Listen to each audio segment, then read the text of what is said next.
Проект за купуване на многофункционална ултразвукова система за амбулатория за индивидуална практика за специализирана медицинска помощ ЕС Кардиомет ЕООД град Крумовград е финансиран чрез стратегията за водено от общностите местно развитие на местна инициативна група, общини Момчилград и Крумовград по мярка 6.4. Инвестиции в подкрепа на неземеделски дейности от Програмата за развитие на селските райони за периода 2014-2020 година.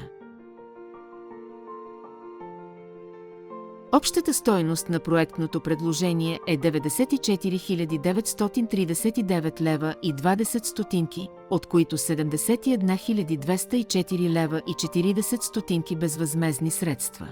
Собствено финансиране е в размер на 23 734 лева и 80 стотинки. С изпълнение на проектното предложение се закупи многофункционална ултразвукова система за съществуваща и функционираща амбулатория за индивидуална практика за специализирана медицинска помощ ЕС Кардиомет ЕООД в град Крумовград, която осъществява медицинска помощ по кардиология. Амбулаторията функционира на територията на град Крумовград от 2018 година. Закупуването на ултразвуковата системата ще доведе до модернизиране на амбулаторията и повишаване на предлаганата услуга.